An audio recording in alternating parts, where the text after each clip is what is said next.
My name is Rachel Harper. I'm 36 years old, a linguistics lecturer at Sterling University in Oregon. After over a decade of teaching and research, I was finally recognized as department chair.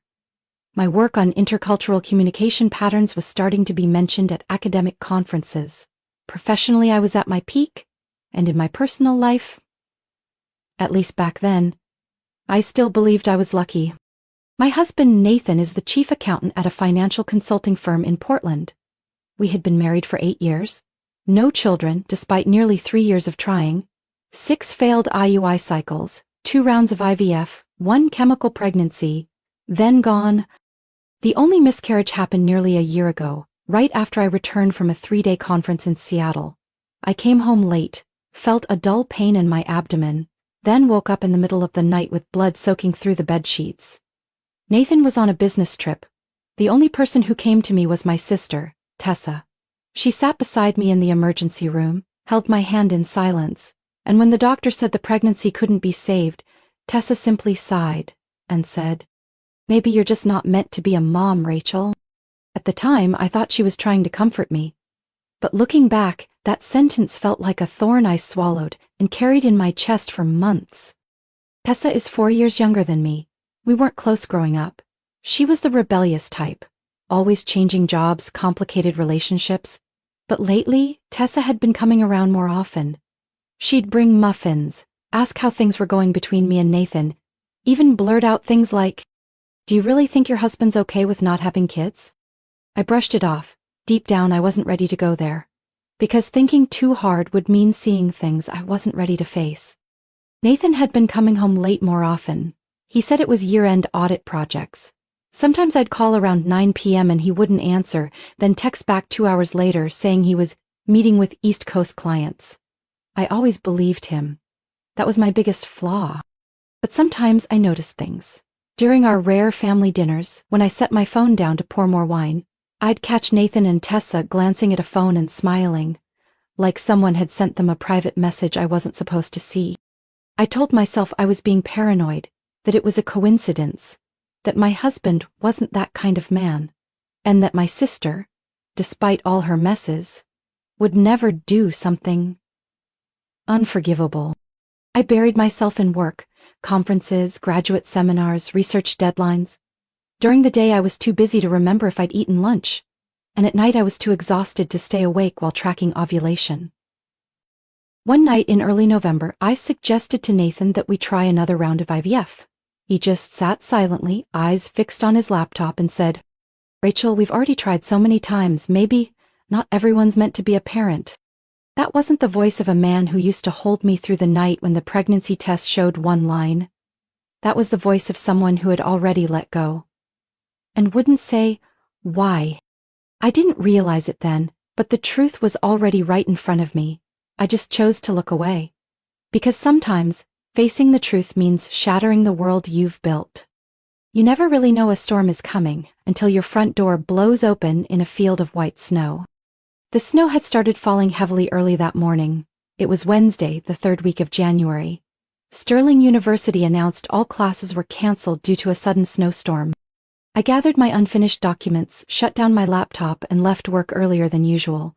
On the way home I called Nathan, but he didn't pick up. Probably in a meeting, I thought, though a strange unease tugged at me. The roads were slick. It took nearly 40 minutes to reach our suburban neighborhood. A quiet, ash-gray Victorian house, cozy enough for a family of 3. I parked at the curb and froze. A familiar vehicle was parked just beyond the gate. Tessa's burgundy Jeep. My heart slowed. Tessa didn't usually visit midweek. The last time was Christmas, and she only stayed for under 2 hours. I thought, maybe she stopped by because she knows I've been stressed with treatments. But then I remembered, I hadn't told Tessa about this 3rd round of IVF. I stepped out of the car, the cold wind slapping my face. As I walked slowly up the stone path, I noticed the lights inside were off, even though it was nearly noon. No music, no scent of coffee, not even the usual soft hum of the heater.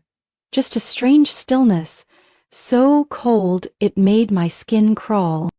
"Nathan?" I called, voice hoarse. No answer. My shoes were wet, leaving faint water prints on the oak floor. I strained to listen.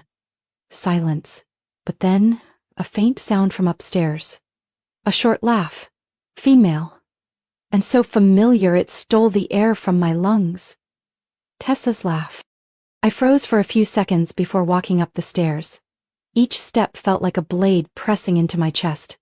I wasn't guessing anymore. My body already knew. It was dragging me toward the truth. The bedroom door was slightly ajar. Inside I heard the bed creaking. A sharp gasp. A damp, unnameable sound. I pushed the door open. And the world I knew collapsed in a blink. Nathan, my husband, was in bed, naked. Tessa, my sister, was on top of him. The ivory sheets I'd just changed 2 days ago were wrinkled beneath their bodies. For the first few seconds, neither of them noticed me standing there. They were too wrapped up in each other. When Nathan finally looked up and met my eyes, his face went ghostly pale. Tessa jolted, pulling the sheet over her chest. "When did you get home?" she stammered, her face drained of all color. The cold from the snow outside seeped into every inch of me. "How long?" I asked. No one answered. Nathan turned to Tessa. She met his eyes. That same damp, guilty expression, too familiar, like a scene they'd practiced in secret. "Only a few recent times," Nathan said. "Tell the truth, I'm not here for theater." Nathan sat up, pulling the blanket around his waist. "Fine, it's true, it's been almost 2 years. 2 years. That was when I started fertility treatments. When I was feverish from hormone shots. When I was having eggs retrieved at midnight, then slumped in recovery rooms.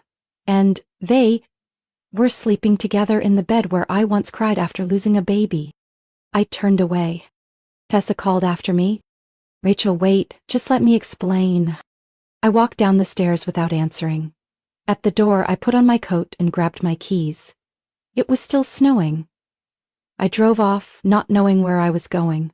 Only that I couldn't stay in that house for another minute. When I finally pulled into a small motel next to a gas station near the highway, I realized my hands were shaking so badly I couldn't even press the room number.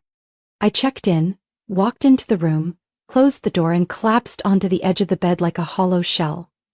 I had lost a child. And now, my husband. And the person I used to call family.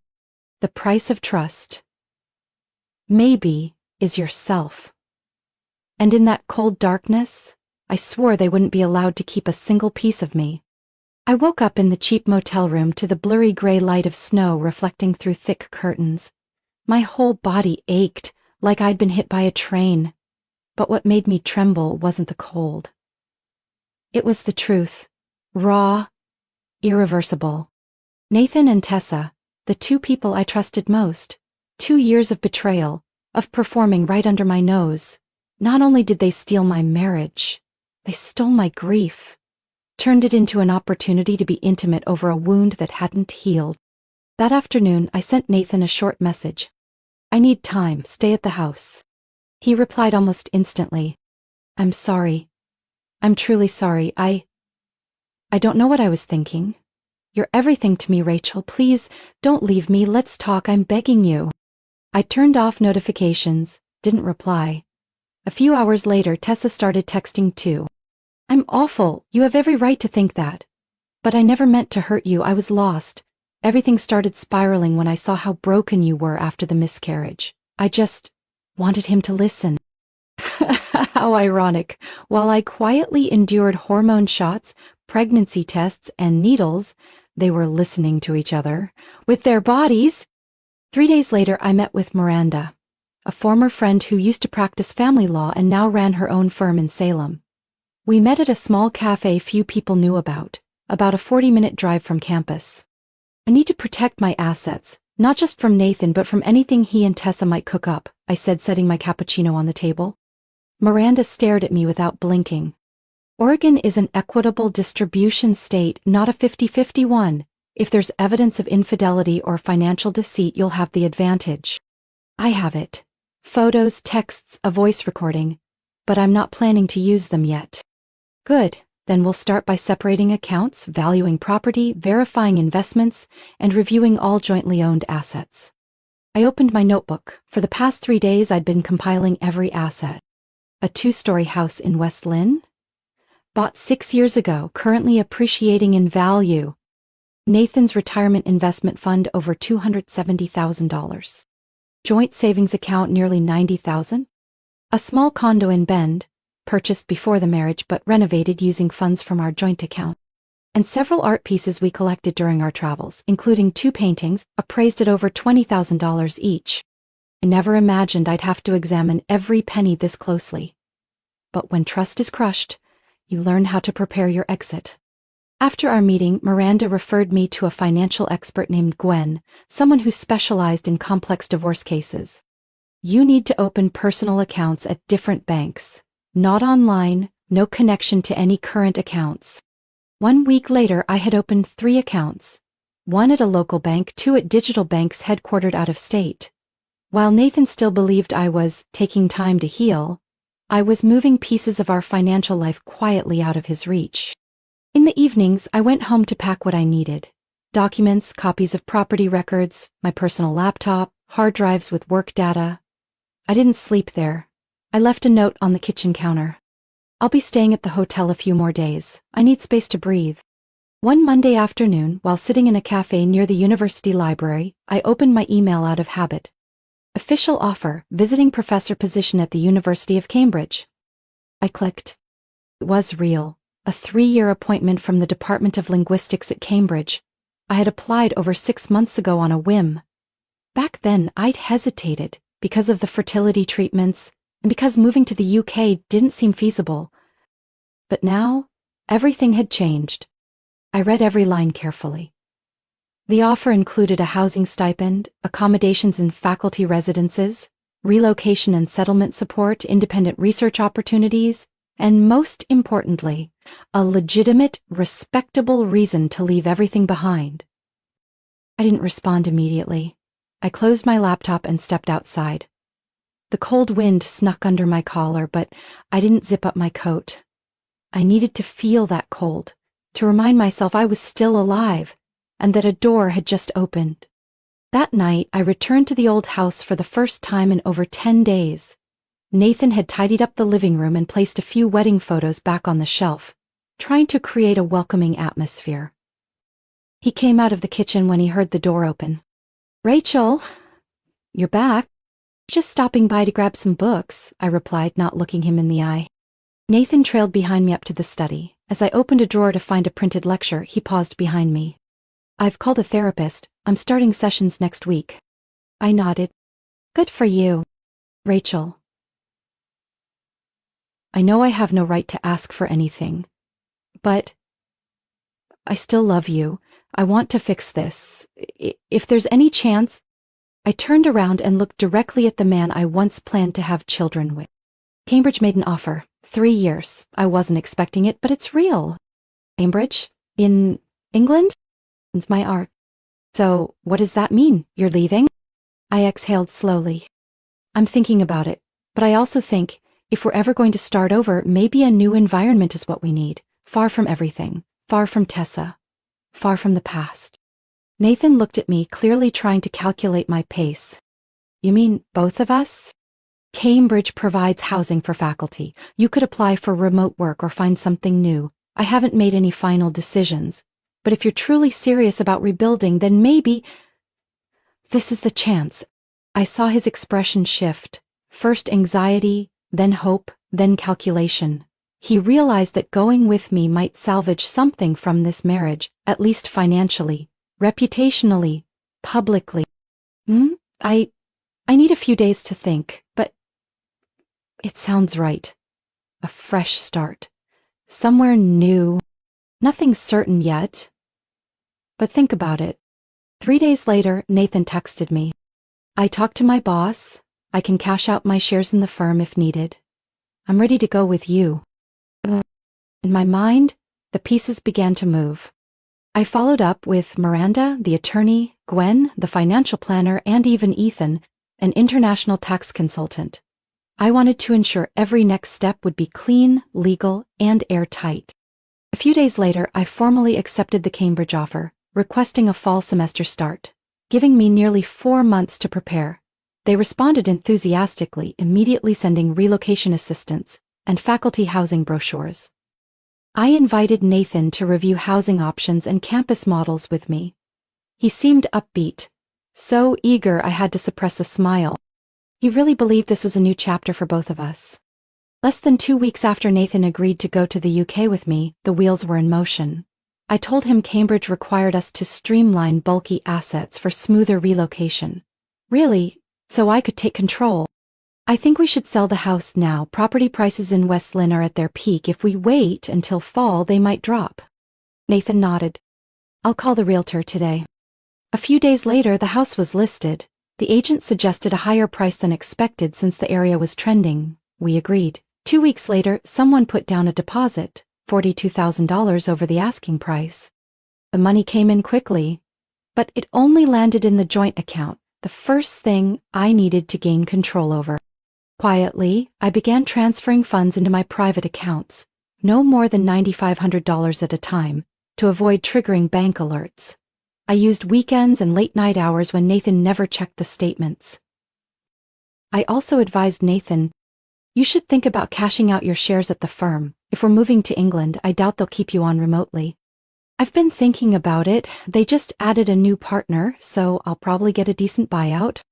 And he did, negotiated within 2 weeks. His shares were bought out with a sizable lump sum. Almost all of it landed in our joint savings, for now. At the time, I simply said, we'll use it to set up our new life. Buy furniture, pay for accelerated courses, cover advanced taxes. I had Miranda draft a revised financial agreement citing international relocation risk management as the reason. It included a series of carefully worded powers of attorney. I had full authority to act on both our behalf in any overseas financial transactions, including conversion, withdrawal, or reinvestment. I told Nathan, the university offers free legal drafting for faculty planning to relocate abroad. Their attorneys can notarize everything. It's faster and easier this way. He glanced through, flipped a few pages, and signed. I kept the original. I sent the scans to Gwen, the financial advisor, and Ethan, the tax consultant. Both replied, if necessary, you can act without his consent. Legally, this agreement is airtight. At the same time, a new file from the private investigator arrived. Tessa was seen with a man named Richard Lanford. They had dinner at an upscale restaurant in the Pearl District, then walked into the boutique hotel behind it. In one photo, Richard's hand rested on Tessa's waist, his mouth close to her ear, whispering. His other hand was still wearing a wedding ring. No further questions needed. I found Richard's wife's profile on LinkedIn. Her name was Victoria Lanford, an event planning consultant. I planned a chance meeting. I knew she usually had morning coffee at a small cafe near the newspaper office where she worked. I went there too. Pretended to sit nearby by accident. Complimented her handbag, mentioned I had hosted an event at the same venue she brought up, and then, I think I've seen your husband, Richard, right? Tall, salt and pepper hair, always wears dark shirts. I remember him because he's usually with a younger woman. Once, I think I saw them near the Blackstone Hotel, but I might be mistaken. I said it like it was nothing. Then shifted the topic, stood up and apologized for the interruption. A seed of doubt had been planted. As I walked away, I glanced back through the window. Victoria was still sitting there, but she wasn't smiling anymore. I returned to the hotel with a warm latte in hand, feeling lighter. Not because I'd retaliated against Tessa, but because I had preemptively blocked any move she might make. She didn't love Nathan, she loved the feeling of winning. But this time what she traded away was someone else's marriage. And I believed Victoria wasn't the type to stay silent. I told Nathan that Cambridge wanted me to arrive 2 weeks early to set up my office and work with HR. He didn't suspect a thing. In fact, he kissed my forehead and said, I'll wrap things up here. We'll meet again in London, right? I gave him a gentle hug. He didn't know it was goodbye in disguise. In London, we drove to Portland Airport on a drizzly morning. Nathan pulled my suitcase, snapped a few photos like he was sending off a lover with a prestigious fellowship. At the security checkpoint, he squeezed my hand tightly. Thank you for giving me a chance. I know I don't deserve it, but I'll make it right with everything I have left. I know. Then I turned and walked through security without looking back. As soon as I cleared screening, I entered the lounge, opened my laptop, connected to the airport Wi-Fi, and got to work. I had drafted the email weeks in advance. The subject line read, "I'm done staying silent." There were 12 recipients: Nathan's parents, his 2 older brothers and their wives, 4 close family friends, and 3 key partners at his former firm. The email wasn't vengeful, just calmly written, with clarity. I've remained silent because I needed time to be certain. But now it's time to speak the truth. My husband, Nathan Harper, has been having an affair with my younger sister for 2 years. I'm not sharing this to smear anyone's name, but to put an end to the lies quietly circulating behind my back. Attached were 3 images. One of Nathan and Tessa in bed, taken by me. One from the private investigator, showing Tessa leaving the hotel with a married man. And one of the signed power of attorney, bearing Nathan's unmistakable signature. I hit send. Next, I opened my banking app. The joint account held $424,000. Money from the house sale, Nathan's buyout, and nearly a decade of marriage savings. I moved it in parts into the 3 private accounts I'd set up. My personal account at Oregon Trust, an international account with a Cambridge-affiliated bank, and a backup account with a digital bank based in Canada. I left exactly $10,000 behind, split across 3 sub-accounts. Not because Nathan deserved it, but because I wanted him to understand the message. $1,000 for every year he pretended to be decent, no more. With that, I turned off all email notifications, logged out of our shared iCloud, and switched every device I owned into private mode. I permanently deleted all contacts related to Nathan and Tessa. Phone numbers, emails, social media. Then, I blocked them all. The boarding call for the Boeing 777 began.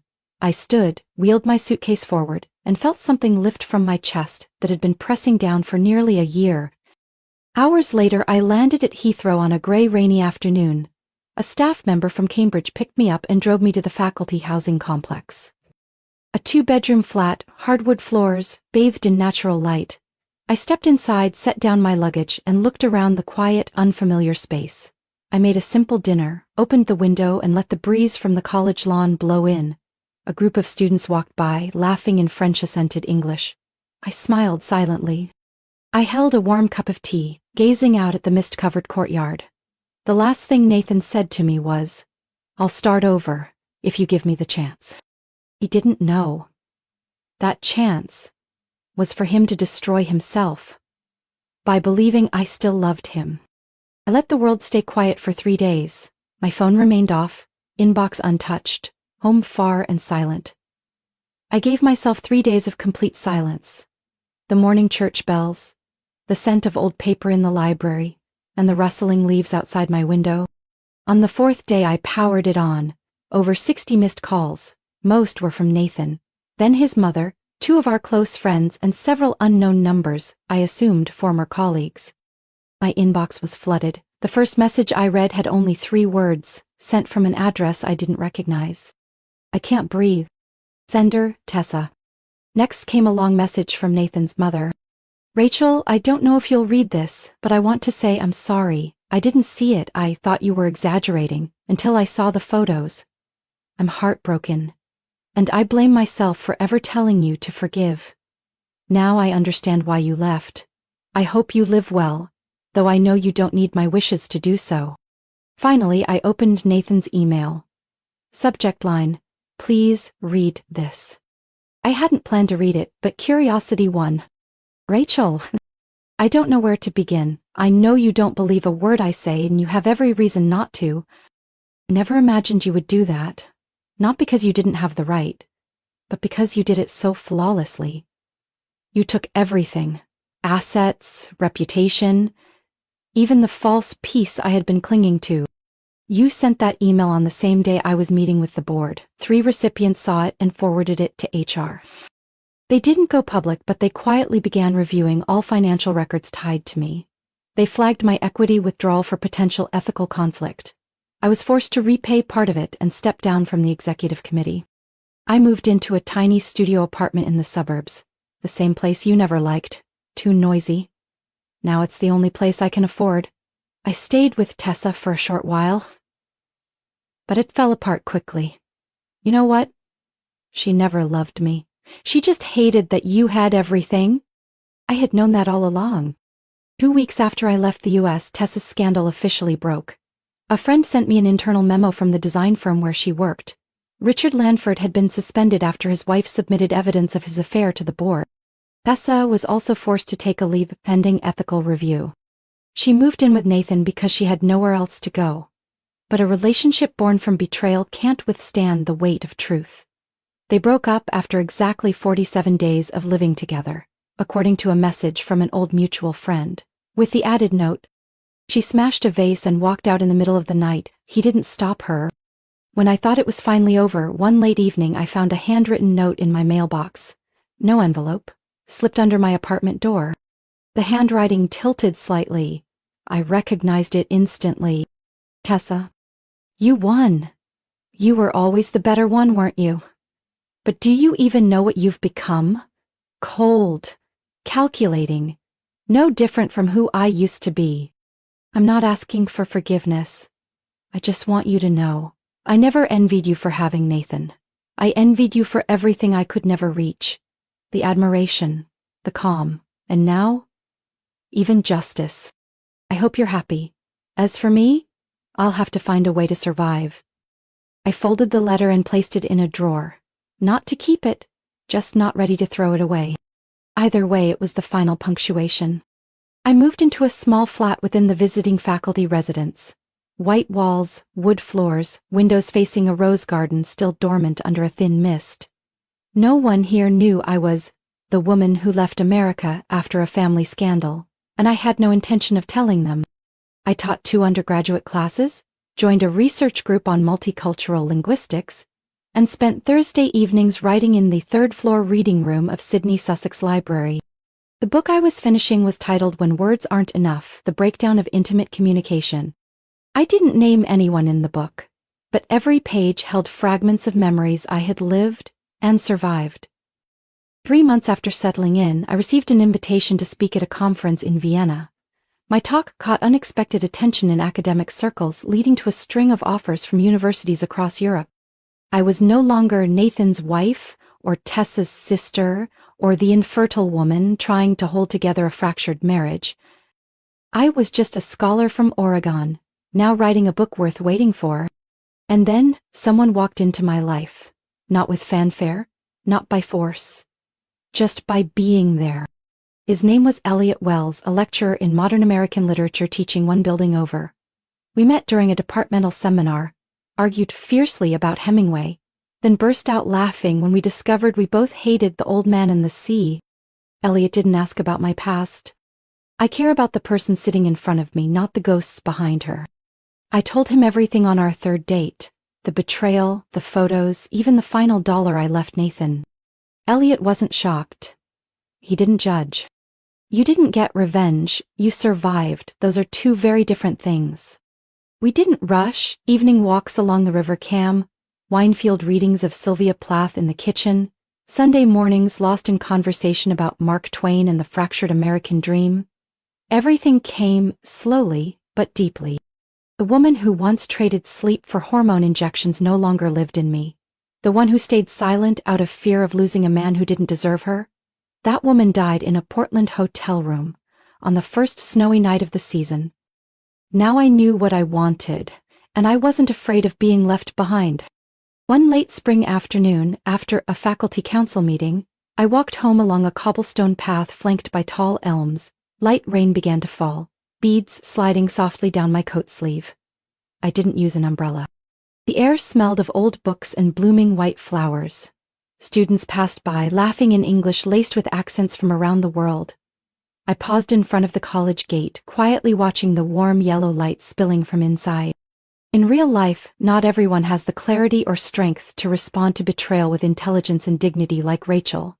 But her story shows us this. Sometimes, the sharpest revenge doesn't come from spite or public exposure. It comes from reclaiming your life quietly, firmly. Rachel didn't seek revenge, She chose renewal. A life shaped not by anger, but by self-respect.